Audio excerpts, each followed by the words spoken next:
నమస్కారం. ఐబీటీవీ వార్తలకు స్వాగతం. ముందుగా వార్తల్లోని ముఖ్యాంశాలు. టీడీపీ కార్యకర్తలకు సీఎం చంద్రబాబు ఆత్మీయ విందు. అమరావతిలో సీనియర్ కార్యకర్తలతో ప్రత్యేక సమావేశం. కార్యకర్తల సేవను గుర్తించిన సత్కరించిన సీఎం. పార్టీ ఐక్యతకు బలపరిచిన ఆత్మీయ కార్యక్రమం.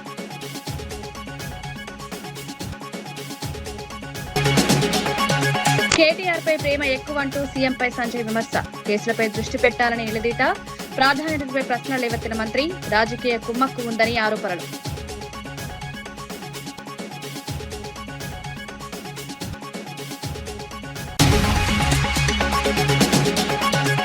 కేరళలో బీజేపీకి పెరుగుతున్న మద్దతు. రాష్ట్రంలో మార్పు స్పష్టంగా కనిపిస్తోందని ప్రధాని. అభివృద్ధి కోసం ప్రజలు బీజేపీ వైపు మొగ్గు. రాబోయే ఎన్నికల్లో మంచి ఫలితాలపై ఆశాభావం.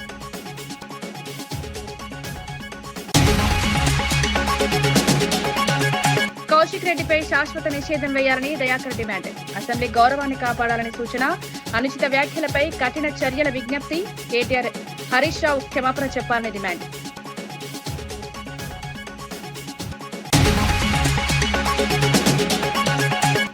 మెట్రో టేకోవర్పై సీఎంపై కేటీఆర్ ఆరోపణలు. ప్రజలపై అప్పు మోపుతున్నారని విమర్శ.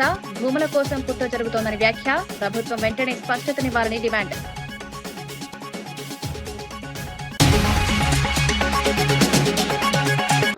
తెలంగాణ అసెంబ్లీలో ఎమ్మెల్యే పాడి కౌశిక్ రెడ్డి ప్రవర్తనపై సీఎం రేవంత్ రెడ్డి తీవ్ర ఆగ్రహం వ్యక్తం చేశారు. సభలో ఆయన ప్రవర్తన అసభ్యకరంగా ఉందని స్పష్టం చేశారు. నిబంధనలు ఉల్లంఘిస్తూ వ్యవహరించడం ప్రజాస్వామ్యానికి విరుద్దమని వ్యాఖ్యానించారు. ఎథిక్స్ కమిటీ ద్వారా విచారణ జరపాలని స్పీకర్ను కోరారు. దళిత స్పీకర్ను అవమానించేలా వ్యవహరించడం బాధాకరమన్నారు. సభ గౌరవాన్ని కాపాడాల్సిన బాధ్యత సభ్యులందరిదని సూచించారు. పరిస్థితి ఇలాగే కొనసాగితే బడ్జెట్ సమావేశాల వరకు సస్పెండ్ చేసే అవకాశం ఉందని హెచ్చరించారు. ఈ ఘటనతో అసెంబ్లీలో ఉద్రిక్తత నెలకొంది. రూల్ బుక్ అమెండ్ అయింది. ఈ బుక్ లో అధ్యక్ష page number 105 committee on ethics. ఈ రూల్ బుక్ లోనే 105 పేజీలో committee on ethics 288 rule number. The committee shall examine every complaint concerning the unethical conduct of a member both within and outside the house referred to it by speaker or the house are taken by suo motu. దీన్ని తీసుకోవాల్సిందిగా అదే విధంగా మా legislative affairs minister request చేస్తున్నా. దీంట్లో sub class 289 sub class 2 the house may also refer complaint of unethical conduct of a member on a motion to the committee for inquiry and report. అధ్యక్ష, నేను ఒకటే మాట, డైరెక్ట్గా మా సభ్యులు వారు చేసిన విధానాన్ని, వారు వ్యవహరించిన తీరును చూసి శాసనసభ సభ్యత్వాన్ని రద్దు చేసేయడని మా వాళ్ళు మాట్లాడి, నేను అట్లా నియమ నిబంధనలకు వ్యతిరేకంగా చర్యలు తీసుకోమని నేను అడిగాను. ఇది కమిటీ ఆన్ ఎథిక్స్కి వారి వ్యవహార శైలిని, ఈ సభలో అన్ని కెమెరాలు ఉన్నాయి, ఈ కెమెరాలలో వారు వ్యవహరించిన తీరు మొత్తం రికార్డ్ అయింది. ఈ అన్ని ఆధారాలను ఈరోజు ఈ సభ ద్వారా మోషన్ మూవ్ చేసి లెజిస్లేటివ్ అఫైర్స్ మినిస్టర్ ఆ ఎథిక్స్ కమిటీకి మీరు రెఫర్ చేసి ఎథిక్స్ కమిటీ ఇచ్చే రికమెండేషన్స్ మీద పాడి కౌశిక్ రెడ్డి గారి మీద చర్యలు తీసుకోవాల్సిందిగా ఆ కమిటీని కూడా, ఇప్పుడు కమిటీ లేదని వారు చెప్పారు, సమయానికి బాగా గుర్తు చేశారు అధ్యక్ష. ఎంబడే ఎథిక్స్ కమిటీని కాన్స్టిట్యూట్ చేసి హరీష్ రావు గారి సూచన మేరకు తక్షణమే ఎథిక్స్ కమిటీని ఈ సభ ముగిసే లోపల మీరు అపాయింట్ చేసి ఈ కేసును దానికి రెఫర్ చేయాల్సిందిగా ఈ సభలో ఒక సత్సాంప్రదాయాన్ని, రేపు భవిష్యత్తులో ఏ సభ్యుడైనా ఈ రకంగా బాధ్యతారహితంగా అసభ్యకరంగా అసహించుకునే విధంగా సీనియర్ సభ్యులకు అవమానం జరిగే విధంగా వ్యవహరిస్తే ఏ రకమైన చర్యలు తీసుకుంటామో భవిష్యత్ తరాలకు తెలంగాణ సమాజానికి ఒక దిక్సూచిగా ఉండే విధంగా చర్యలు తీసుకోవాలి.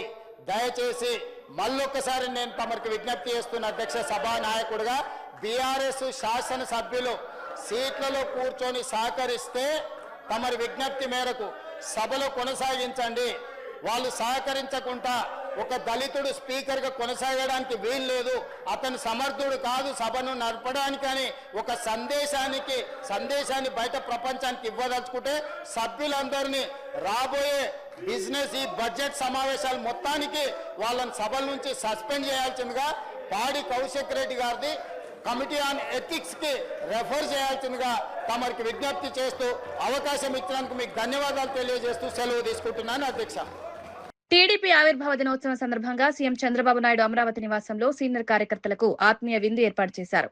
మంత్రి నారా లోకేష్ తో కలిసి కార్యకర్తలను స్వాగతించారు. పార్టీ స్థాపన నుంచి సేవలందించిన కార్యకర్తలను ప్రత్యేకంగా ఆహ్వానించారు. వారి ఆరోగ్యం, కుటుంబ పరిస్థితులపై ఆరా తీశారు. పార్టీ కోసం చేసిన త్యాగాలను ఎప్పటికీ మర్చిపోమలేమన్నారు. కార్యకర్తలను కుటుంబ సభ్యుల్లా భావించి విందు ఏర్పాటు చేయడం తమ బాధ్యతగా భావిస్తున్నామన్నారు. కార్యకర్తలు ఈ ఆత్మీయతపై ఆనందం వ్యక్తం చేశారు. వస్త్రాలు, శాలువాలతో సత్కరించారు. ఈ కార్యక్రమం పార్టీ ఐక్యతను బలపరిచింది. కార్యకర్తల్లో ఉత్సాహం పెరిగింది.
సీఎం శ్రీహరిపై అనుచిత వ్యాఖ్యలు చేసిన కౌశిక్ రెడ్డిని అసెంబ్లీ నుంచి శాశ్వతంగా బహిష్కరించాలని టీపీసీసీ నేత చెనగాని దయాకర్ రెడ్డి డిమాండ్ చేశారు. కౌశిక్ రెడ్డి ప్రవర్తన అసభ్యకరంగా ఉందని, ఎమ్మెల్యేగా ఉండే అర్హత లేదని తీవ్రంగా విమర్శించారు.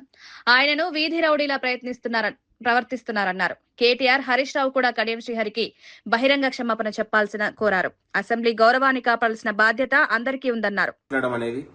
చాలా సిగ్గుగా ఉంది. ఇలాంటి పొగరుబోతూ మదమెక్కిన ఆంబూతుల్ని అసెంబ్లీకి రాకుండా అడ్డుకట్ట వేయాలని, శాశ్వతంగా బహిష్కరించాలని మీకు స్పీకర్ గారికి విజ్ఞప్తి చేస్తా ఉన్నాం.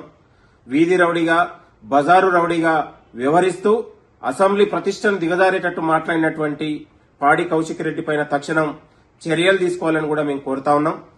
ఇవాళ పాడి కౌశిక్ రెడ్డి మాట్లాడిన మాటల వెనుక హరీష్ రావు, కేటీఆర్ హస్తం ఉందనేది కూడా మాకు అర్థమవుతా ఉంది. మరి ఇలాంటి పొగరుబోతు ఆంబోతుల పట్ల బీఆర్ఎస్ పార్టీ వైఖరి కూడా ప్రకటించాల్సిన అవసరం ఉందని కూడా మేము కోరుతా ఉన్నాం. ఇవాళ నిండు అసెంబ్లీలో ఇవాళ మాట్లాడే విధానం చూస్తుంటే తెలంగాణ సభ్య సమాజం తలదించుకోలే వ్యవహరిస్తున్నటువంటి పాడి కౌశిక్ రెడ్డిని తక్షణం బహిష్కరించాలని కూడా కోరుతా ఉన్నాం. అతడు ఎమ్మెల్యేగా ఉండే అర్హత కూడా లేదని కూడా మేము కోరుతా ఉన్నాం. కాబట్టి హుజూరాబాద్ ఎమ్మెల్యే అసెంబ్లీకి రాకుండా శాశ్వతంగా బహిష్కరించాలని, అతడు ఎన్నికల్లో పోటీ చేసే విధంగా కూడా చర్యలు తీసుకోవాలని కూడా మేము కోరుతా ఉన్నాం. ఇది చాలా సిగ్గుగా ఉంది. సభ్య సమాజంలో ఇవాళ ప్రతిపక్షంలో ఉండి కూడా ఇవాళ ప్రతిపక్షం ప్రజల పక్షం అనే విధంగా సమస్యలను ప్రభుత్వం దృష్టికి తీసుకురాకుండా ఇవాళ సభను తప్పుదోవ పట్టించే విధంగా సభ్యులపై అనుచితంగా మాట్లాడే విధంగా బీఆర్ఎస్ నాయకులు చేస్తున్న అరాచక విధానాన్ని తెలంగాణ ప్రజలు గమనిస్తా ఉన్నారు. కాబట్టి ఇలాంటి ఎమ్మెల్యేల పట్ల ఇలాంటి అనైతికంగా వ్యవహరిస్తున్నటువంటి పార్టీ కౌశిక్ రెడ్డిపై తక్షణం సస్పెండ్ చేసి బహిష్కరించాలి. ఇలాంటి పొగరబోతు ఆంబోతుల్ని అసెంబ్లీకి వచ్చే అర్హత కూడా లేదని కూడా మేము స్పీకర్ గారికి కోరుతా ఉన్నాం, రాష్ట్ర ప్రభుత్వాన్ని కూడా కోరుతా ఉన్నాం. కాబట్టి తక్షణం ఇవాళ కేటీఆర్, హరీష్ రావు, ఇవాళ కడియం శ్రీహరి గారికి కూడా బహిరంగంగా క్షమాపణ చెప్పాలని కూడా కోరుతున్నాం. థ్యాంక్ యూ, నమస్తే. లోక్ అదాలత్ ద్వారా కేసులను వేగంగా పరిష్కరించుకోవచ్చని హైకోర్టు న్యాయమూర్తి జస్టిస్ శ్యామ్ కోషి తెలిపారు. గద్వాల కోర్టు ప్రాంగణంలో నిర్వహించిన జాతీయ మెగా లోక్ అదాలత్ కార్యక్రమాన్ని ప్రారంభించారు. ఈ సందర్భంగా జిల్లాలో 5,345 కేసులు పరిష్కరించడం గర్వకారణమని పేర్కొన్నారు. చిన్న చిన్న వివాదాలు కోర్టుల వరకు వెళ్లకుండా రాజీ మార్గంలో పరిష్కరించుకోవాలని సూచించారు. కోర్టుల్లో కేసులు పెడితే సంవత్సరాల పాటు సాగుతాయని, లోక్ అదాలత్ మంచి ప్రత్యామ్నాయమని వివరించారు. న్యాయవాదులు కూడా కేసులను త్వరగా పరిష్కరించేందుకు సహకరించాలని కోరారు. My Lord, Sri Honorable Chief Guest of this function, Sri Justice P. Shyam Koshi Garu, advocates assembled here and the litigant public, a warm welcome to you. Administrative judge Shravan Kumar గారు, మెంబర్ సెక్రటరీ, ఇక్కడ వచ్చినటువంటి SSA ప్రజానికానికి శుభాకాంక్షలు తెలుపుకుంటూ ఇంతసేపు నిరీక్షించిన దానికి కూడా ధన్యవాదాలు తెలుపుకుంటున్నాము. అలాగే ఇక్కడ here we are having 8 courts in Milad, Principal District Court, Additional Court. Total pendency is 7,846 as on today in Milad. Principal District Court 237, First Additional Court 162, POCSO Court 110, Principal Senior Civil Court 366, Additional Senior Civil Court 310, Principal Junior Civil Court 9, 2,244. Total 7,846 Milad, out of which 3,253 civil, 4,593 criminal. అసెంబ్లీలో ప్రతిపక్ష ప్రశ్నలను ప్రభుత్వం కావాలనే వాయిదా వేస్తోందని మాజీ మంత్రి సబితా ఇంద్రారెడ్డి మండిపడ్డారు. ప్రతిపక్షం అడిగే ప్రశ్నలకు సమాధానం చెప్పలేక ప్రభుత్వం వెనుకడుగు వేస్తోందని విమర్శించారు. ముఖ్యంగా మైనింగ్ అంశంలో భారీ అక్రమాలు జరుగుతున్నాయని ఆరోపించారు.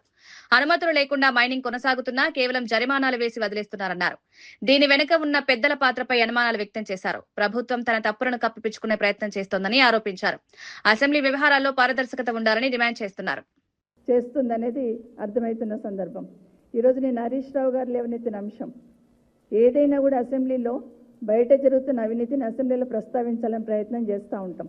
1 కాదు 2 కాదు, చాలా చాలా చాలా అవినీతికి సంబంధించిన సంఘటనలు గతంలో బయట పెట్టున్నాం. హెల్త్ పాలసీ కానివ్వండి, సింగరేణికి సంబంధించింది కానివ్వండి, తర్వాత మున్సిపల్ అడ్మినిస్ట్రేషన్లో సంబంధించింది కానివ్వండి, ఇవన్నీ అడుగుతున్న సందర్భంలో ప్రభుత్వం నుండి సమాధానం ఉండదు. నిన్న ఈరోజు ఇసుకకు సంబంధించింది కానివ్వండి, నిన్న హరీష్ రావు గారు ఒక విషయాన్ని ప్రస్తావించినప్పుడు దానికి సమాధానం చెప్పాలి, లేదంటే హౌస్ కమిటీ వేయాలి. కానీ దానికి సమాధానం చెప్పకుండా నియోజకవర్గాల పునర్విభజనపై సీఎం రేవంత్ రెడ్డి ప్రజలను తప్పుదోవ పట్టిస్తున్నారని బీజేపీ ఎంపీ లక్ష్మణ్ విమర్శించారు. పునర్విభజనల వల్ల తెలంగాణలో అసెంబ్లీ స్థానాలు 119 నుంచి 179కి పెరిగే అవకాశం ఉందన్నారు. పార్లమెంటు స్థానాలు కూడా పెరుగుతాయన్నారు. ఈ ప్రక్రియతో ఎస్సీ ఎస్టీలకు ప్రాతినిధ్యం పెరుగుతుందని పేర్కొన్నారు. అభివృద్ధి దిశగా ఇది కీలక నిర్ణయమని వివరించారు. కాంగ్రెస్ పార్టీ ఈ ప్రక్రియను అడ్డుకోవాలని ప్రయత్నించడం సరికాదని విమర్శించారు. ఇవాళ మన డ్యూరేషన్ ఆఫ్ అసెంబ్లీ కానీ లోక్సభ కానీ 5 years అండ్ టైం చాలా స్పష్టంగా రాజ్యాంగంలో ఫిక్స్ చేసి ఉన్నారు. 5 సంవత్సరాలు మించి ఉండడానికి వీల్లేదని. కానీ దురదృష్టవశాత్తు 1977లో ఎమర్జెన్సీ విధించి ఇందిరాగాంధీ తన పదవీ కాలాన్ని మరి 42nd కాన్స్టిట్యూషనల్ అమెండ్మెంట్ చేసి 6 సంవత్సరాలు పొడిగించుకున్నారు. అంటే రాజ్యాంగాన్ని సవరించి యాక్చువల్ రాజ్యాంగం ప్రకారంగా ఈ ఆర్టికల్ 83 పార్లమెంటుకు, ఆర్టికల్ 172 అసెంబ్లీలకు మన పదవీ కాలం 5 సంవత్సరాలు. దాన్ని రాజ్యాంగాన్ని సవరించి ఆ రోజు 42nd అమెండ్మెంట్ ద్వారా 6 సంవత్సరాలు చేస్తుంది. నుంచి ఎంపీలుగా మీరు చట్టసభలో అడుగు పెడితే ఎందుకు మీకు కంటగింపు? ఇవాళ అమిత్ షా గారు చాలా స్పష్టంగా ఈ సమావేశాన్ని తీసుకొస్తామంటే దాటవేస్తున్నారు. ఎందుకు అంత తొందర అంటున్నారు? ఇవాళ ఎందుకు మీరు దడుచుకుంటున్నారు? ఇవాళ చాలా స్పష్టంగా చెప్పాడు వాళ్ళ అమిత్ షా గారు కూడా. మల్లికార్జున్ ఖర్గే గారికి ఎల్ఓపి లోక్సభలో రాహుల్ గాంధీ గారు మేము చెప్పాము, రాశాము. BRS working president KTR metro takeover అంశంపై సీఎం రేవంత్ రెడ్డిపై తీవ్ర ఆరోపణలు చేశారు. ఎల్ఎన్టీ సంస్థకున్న వేల కోట్ల అప్పును తెలంగాణ ప్రజలపై మోపుతున్నారన్నారు. మెట్రో ప్రాజెక్టు పేరుతో ఆర్థిక భారం పెంచుతున్నారని విమర్శించారు. సంస్థ అధికారులను బెదిరిస్తూ ఒప్పందాలు మార్చించే ప్రయత్నాలు జరుగుతున్నాయని ఆరోపించారు. విలువైన భూములను కైవసం చేసుకునేందుకు కుట్ర జరుగుతోందన్నారు. ప్రజల సంపదను దోచుకునే ప్రయత్నాలు జరుగుతున్నాయని మండిపడ్డారు. ప్రభుత్వం వెంటనే స్పష్టతనివ్వాలని డిమాండ్ చేశారు. మెట్రోని మేము 15,000 కోట్లకే కొన్నాం, చాలా గొప్ప పని చేసినామని చెప్పి ముఖ్యమంత్రి గారు సిగ్గు లేకుండా అబద్ధాలు చెప్తా ఉన్నారు. వాస్తవం ఏంది? 280 ఎకరాల ప్రభుత్వ భూమిని మెట్రోకి కేవలం ఆనాటి ప్రభుత్వం, రాజశేఖర రెడ్డి గారి ప్రభుత్వం లీజుకు మాత్రమే ఇచ్చింది. ఆ భూములు మనవే, ప్రభుత్వానికే, ప్రజల భూములవి. ఆ 280 ఎకరాలు వాళ్ళకు ఎల్ఎన్టీకి రాసివ్వలేదు, కేవలం లీజుకి ఇచ్చారు. లీజుకి ఇచ్చిన భూముల్లో ఎల్ఎన్టీ వాళ్ళు 18 కోట్ల స్క్వేర్ ఫీట్ల బిల్టప్ ఏరియా కట్టి దాని నుంచి వచ్చే ఆదాయంతో వారు సంపాదించుకోవాలా. తిరిగి ఆ భూముల్లో డెవలప్ చేసిన 18 కోట్ల చదరపు అడుగుల భవనాలతో సహా తిరిగి రాష్ట్రానికి అప్పజెప్పి పోవాలి. ఇది అగ్రిమెంట్. కానీ నిన్న ముఖ్యమంత్రి ఏమంటాడు? 22,000 కోట్ల ఆస్తిని మేము 15,000 కోట్లకి కొన్నాం, 7,000 కోట్లు మిగిలిచ్చినాం అంటుంది. ఇది ఎట్లుందంటే మీ భూమిని, మీ ఇల్లును మళ్ళీ మీరే తిరిగి కొనుక్కున్నట్టుంది. అంటే ఎంత సిగ్గు లేకుండా అబద్ధాలు చెప్తున్నాడు ముఖ్యమంత్రి అంటే. 15,000 కోట్ల లోను ఒక ప్రైవేటు సంస్థ బ్యాలెన్స్ షీట్ మీద ఉంటే దాన్ని రాష్ట్ర ప్రజల మీద రుద్దిందే సిగ్గుచేటంటే, ఎల్ఎన్టీ సిఎఫ్ఓను అరెస్టు చేస్తా అని బెదిరించి, మేడిగడ్డ బరాజు విషయంలో నేను చెప్పినట్టు ఇంటలేరని చెప్పి వాళ్ళను బెదిరించి బ్లాక్ మెయిల్ చేసి చివరికి మరి ఆ 280 ఎకరాల ప్రభుత్వ భూమి ఏదైతే ఇవాళ ఎల్ఎన్టీ చేతిలో లీజ్ రూపంలో ఉందో దాన్ని కొట్టేయడానికి ఈ దండుపాలెం బ్యాచ్ వేసిన ఒక కుట్ర, ఒక స్కెచ్ నిన్న ముఖ్యమంత్రి గారి ప్రకటన. ఎల్ఎన్టీ భూములు కావవి, అవి ప్రభుత్వ భూములే, అది ప్రజల సంపదనే. కానీ ఇవాళ ప్రైవేటు సంస్థ నెత్తి మీద ఉన్న అప్పును ప్రభుత్వం నెత్తి మీద, ప్రజల నెత్తి మీద 15,000 కోట్ల అప్పు ఎందుకు రుద్దుతున్నాడో ముఖ్యమంత్రి సమాధానం చెప్పాలి. ఆ 280 ఎకరాల భూమి ఏదైతే ప్రజల సొత్తు ఉన్నదో దాన్ని ఏ రకంగా రేపటి రోజున మీరు వినియోగించబోతా ఉన్నారో సమాధానం చెప్పి తీరాలి. వాటిని అమ్ముతారా, నీ అనుయాయులకు కట్టబెడతావా, మరి ఇంకెవరికైనా లీజ్కి ఇస్తావా, నీ దండుపాలెం బ్యాచ్ కు పుట్నాలు బఠానీ లెక్క పంచిస్తావా అనే అనుమానాలు ఇవాళ హైదరాబాద్ ప్రజల్లో బలంగా ఉన్నాయి. నేను ఒక్క మాట సూటిగా రేవంత్ రెడ్డిని అడుగుతా ఉన్నా. కేంద్ర ప్రభుత్వం ఒప్పుకోలేదు ఎల్ఎన్టీ చేతిలో ఉంటే, అందుకే ఎల్ఎన్టీని తీసుకోవాల్సి వచ్చింది అంటున్నాం. మరి ఇదే కేంద్ర ప్రభుత్వం, ఆనాడు కూడా ఇదే బీజేపీ ప్రభుత్వం ఉంది. మేము హైదరాబాద్ రాయదుర్గం నుండి ఎయిర్పోర్ట్ కు 32 కిలోమీటర్లు హైదరాబాద్ మెట్రోని పొడిగించాలని చెప్పి టెండర్ చేశాం. పూర్తిగా పనులు కూడా ప్రారంభించి శంకుస్థాపన కూడా చేసినాం. ఆ రోజు కేంద్ర ప్రభుత్వం ఏమీ అభ్యంతరం చెప్పలేదే. ఆ రోజు మున్సిపల్ మంత్రిగా నేనే ఉన్నాను. మరి మాకు చెప్పిన అభ్యంతరం నీకెందుకు చెప్తున్నది? ఏమైనా కాయిదాలు ఉన్నాయా? ఎల్ఎన్టీ ఒప్పుకోకపోతే మేము ఫండింగ్ చేయమనే కాయిదాలు ఉన్నాయా? ఇవన్నీ ముఖ్యమంత్రి గారు పుట్టించిన కాకమ్మ కబుర్లు, ముఖ్యమంత్రి చెప్తున్న కాకమ్మ కబుర్లు. ఆ రోజు హైదరాబాద్ ఎయిర్పోర్ట్ మెట్రోకి మేము కూడా ఆనాడు ఎల్ఎన్టీ చేతిలో ఉన్న రాయదుర్గం నుంచి ఎయిర్పోర్ట్ కి ప్రతిపాదించాం. మీరు రాగానే దాన్ని రద్దు చేసినారు. మరి ఆ రోజు కేంద్ర ప్రభుత్వం అభ్యంతరం చెప్పకపోతే ఈ రోజు ఎందుకు చెప్తుంది? ఇదంతా ముఖ్యమంత్రి గారు అల్లిన ఒక కాకమ్మ కథ. ఖచ్చితంగా 280 ఎకరాలు కొట్టేయడానికి వేసిన ఒక స్కెచ్. ఈ భూదందాకు, భూమాఫియాకి ముఖ్యమంత్రి గారే దండుపాలెం ముఠాకు నాయకుడిగా మారి వాళ్ళ ఎల్ఎన్టీ సిఎఫ్ఓను జైల్లో ఇస్తాను బెదిరించి, మేడిగడ్డ బరాజ్ విషయంలో కూడా ఆయన చెప్పినట్టు ఇంటలేరనే ఒక కోపంతో చివరికి వాళ్ళ మెడ మీద కత్తి పెట్టి ఆ 280 ఎకరాలను లాక్కునే కుట్ర తప్ప ఇంకొకటి కానే కాదు. ఇందులో హైదరాబాద్ ప్రజల ప్రయోజనాలు లేవు, మెట్రో ప్రయోజనాలు లేవు. 22,000 కోట్ల ఆస్తి, అది ఎన్నటికైనా హైదరాబాద్ ప్రజల ఆస్తి, తెలంగాణ ప్రజల ఆస్తి. దాన్ని తిరిగి మనమే కొనుక్కోవడం ఏదైతే ఉందో ఇది ఉల్టా మన భూమికి, మన హక్కుకి, మన ప్రాపర్టీకి మనమే పైసలు పెట్టి తిరిగి కొనుక్కోవడం ఏదైతే ఉందో ఇది ఖచ్చితంగా పెద్ద కుంభకోణం తప్ప మరొకటి కానే కాదు. నిజంగానే ఈ విషయంలో చిత్తశుద్ధి ఉంటే ఒక సిట్టింగ్ హైకోర్టు జడ్జితో వెంటనే విచారణకు ఆదేశించాలని చెప్పి కూడా మా పార్టీ తరఫున మేము ప్రభుత్వాన్ని డిమాండ్ చేస్తా ఉన్నాం.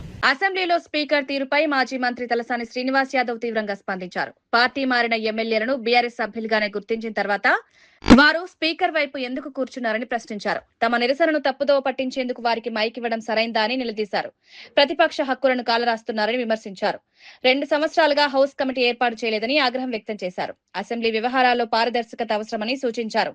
ప్రజాస్వామ్య విలువలను కాపాడాల్సిన బాధ్యత స్పీకర్దేనన్నారు. కాకుండా సభలు జరిగినటువంటి సందర్భాలలో వాళ్ళు పద్దులు పెట్టడం మంత్రులు ఒకవైపున హౌస్ ఆర్డర్లో లేనటువంటి సందర్భంలో మా సభ్యులం మేమందరం కలిసి పోడియం వరకు వెళ్ళి మేము మా డిమాండ్ చేస్తుంటే దీన్ని మొత్తం డైవర్ట్ చేయడానికి అంటే జరిగింది తప్పిదమని ఆల్రెడీ తేలిపోయిన తర్వాత దీన్ని ఈ అటెన్షన్ డైవర్ట్ చేయాలని స్పీకర్ గారు కడియం శ్రేయర్ గారికి దానం నాగేందర్ గారికి కాళే యాదయ్య గారికి మైక్ ఇచ్చాడు. 4 రోజుల కిందనే కదా మీరు తీర్పిచ్చింది వాళ్ళు మా పార్టీ వాళ్ళని.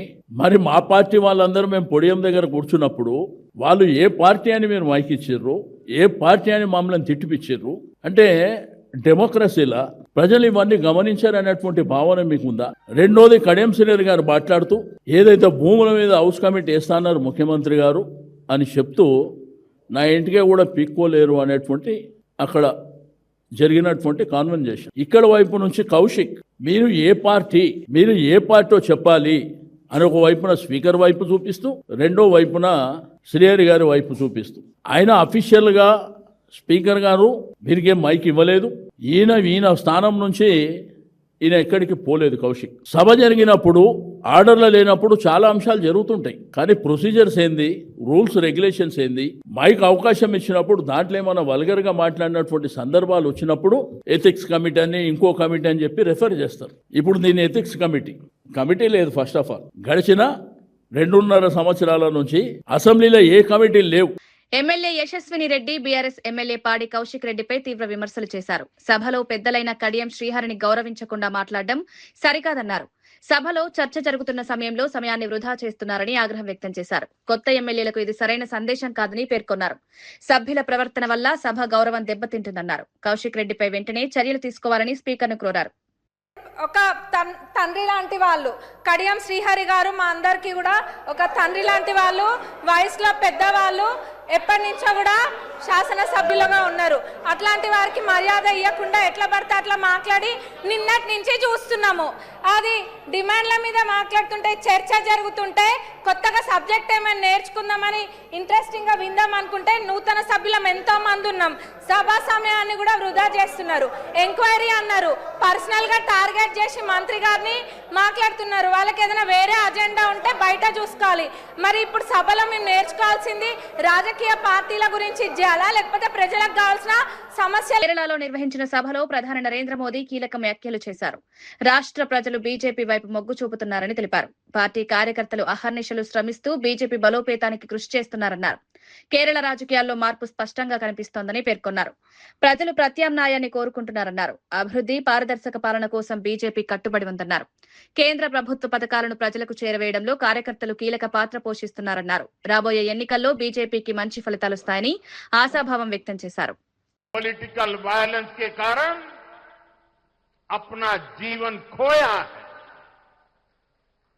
मैं आज केरलम की मेरी ये पहली चुनाव सभा में उन सभी कार्यकर्ताओं को इस मंच से आदरपूर्वक श्रद्धांजलि देता हूं। സുഹൃത്തുക്കളെ, ഈ മാറ്റത്തിന് പിന്നിൽ കേരളത്തിലെ ജനങ്ങളുടെ അനുഗ്രഹമാണ്. ഇതിന് പിന്നിൽ കേരളത്തിലെ ബിജെപിയുടെ ലക്ഷക്കണക്കിന് വരുന്ന പ്രവർത്തകരുടെ അധ്വാനമാണ്. നമ്മുടെ എത്രയോ പ്രവർത്തകർ രാഷ്ട്രീയ ആക്രമണങ്ങളിൽ ജീവൻ ബലി നൽകി. ഇന്ന് ഇവിടെ ഈ തവണത്തെ തെരഞ്ഞെടുപ്പിൽ എന്റെ ആദ്യത്തെ യോഗത്തിൽ വെച്ച് ഞാൻ ആ പ്രവർത്തകരുടെ മുമ്പിൽ പ്രണമിക്കുന്നു. एनडीए सहृदगढ़े केरलम को सुंदरतम क्यों कहा जाता है, इसका एहसास हमें पालक्काड़ आते ही हो जाता है। हमारा पालक्काड़ केरलम का प्रवेश द्वार है। यहां प्रकृति की अद्भुत सुंदरता भी है, केरलम की प्राचीन जीवन संस्कृति भी है और ये केरलम की प्रतिभा और परिश्रम का एक बड़ा केंद्र भी है। यहां कल्पाती मंदिर का महत्व बताते हुए काशी का उदाहरण दिया जाता है।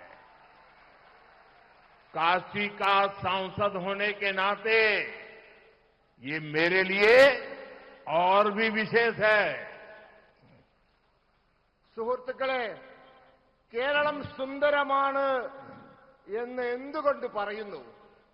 ഇതിന്റെ തെളിവ് కేంద్ర మంత్రి బండి సంజయ్ సీఎం రేవంత్ రెడ్డిపై తీవ్ర విమర్శలు చేశారు. కేటీఆర్ పై సీఎం ప్రత్యేక శ్రద్ధ చూపుతున్నారని ఆరోపించారు.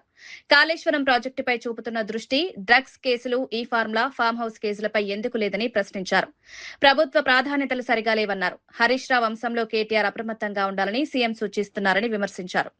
ఇది రాజకీయంగా కుమ్మక్కు సంకేతమని పేర్కొన్నారు. ప్రజల దృష్టి మళ్లించేందుకు ప్రభుత్వం ప్రయత్నిస్తోందని ఆరోపించారు. ఈ ఫార్ములా మీద ఎందుకు లేదు? ఫామ్ హౌస్ కేసు మీద ఎందుకు లేదు? కరెంటు కొనుగోలు మీద నివేదిక వచ్చింది ఆల్రెడీ, దాని మీద ఎందుకు లేదు? మళ్ళీ ముఖ్యమంత్రి గారు కేటీఆర్ అనేది సలహా ఇస్తారు. చూసారా, చాలాసార్లు సలహా ఇస్తున్నాడు. హరీష్ రావు పట్ల జాగ్రత్తగా ఉండు అంటున్నాడు. అంటే ఎంత అలర్ట్ చేస్తున్నాడు కేటీఆర్ గారు, ఎంత కాపాడే ప్రయత్నం చేస్తున్నాడు రాష్ట్ర ముఖ్యమంత్రి గారు. హరీష్ రావు విషయంలో అలర్ట్గా ఉండు అంటున్నాడు. అంటే కేటీఆర్ గారికి ఏ విధంగా నీడలెక్క వివరిస్తున్నాడు. ఆయనకు రక్షణ కవచం, ఈయనకు రక్షణ కవచం. ఇక కేటీఆర్ అనే వ్యక్తి బండి సంజయ్ అంటే నా మీద మారుతాడు. ఇంకా మీరు ఒకటి హరీష్ రావు గారి మీద కసి, ఆ కోపము కేటీఆర్ గారి మీద ఎందుకు తగ్గింది నీకు అంటున్నా. ఈ మధ్య రహస్య ఒప్పందాలు మీ ఇద్దరి మధ్యలో విమర్శలు ఎందుకు తగ్గించినావు? ఆరోపణలు ఎందుకు తగ్గించుకున్నావు? కేసులు ఏమైనాయి? ఈ ఫార్ములా కథం, కేసు ఏమైనా కేసు ఏమైంది నీది? డ్రగ్స్ కేసు నేను మళ్ళీ అంటున్నా, అకున్ సబల్వాల్ గారి రిపోర్టు బయటపెట్టు నీకు దమ్ముంటే. నువ్వు కేటీఆర్ ఒక్కటి కాదు అనుకుంటే అకున్ సబల్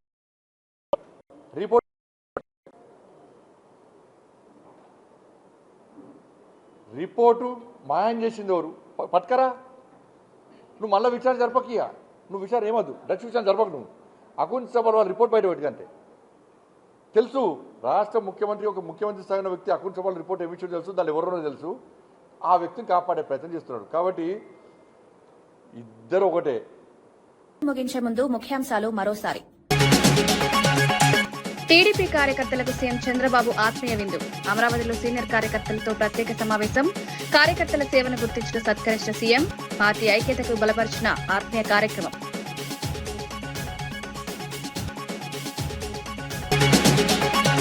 కేటీఆర్ పై ప్రేమ ఎక్కువంటూ సీఎంపై సంజయ్ విమర్శ. కేసులపై దృష్టి పెట్టాలని నిలదీత. ప్రాధాన్యతపై ప్రశ్నలు లేవెత్తిన మంత్రి. రాజకీయ కుమ్మక్కు ఉందని ఆరోపణలు.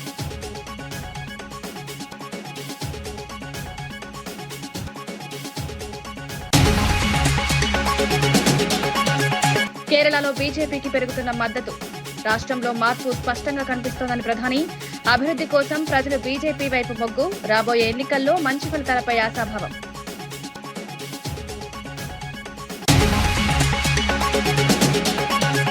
కౌశిక్ రెడ్డిపై శాశ్వత నిషేధం వేయాలని దయాకర్ డిమాండ్. అసెంబ్లీ గౌరవాన్ని కాపాడాలని సూచన. అనుచిత వ్యాఖ్యలపై కఠిన చర్యల విజ్ఞప్తి. కేటీఆర్ హరీష్ రావు క్షమాపణ చెప్పాలని డిమాండ్.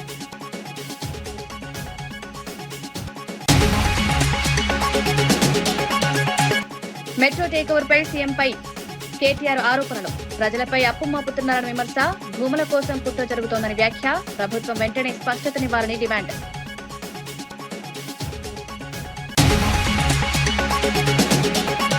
ఇవి ఈనాటి వార్తా విశేషాలు. మరో బులెటిన్లో మళ్ళీ కలుద్దాం. నమస్కారం.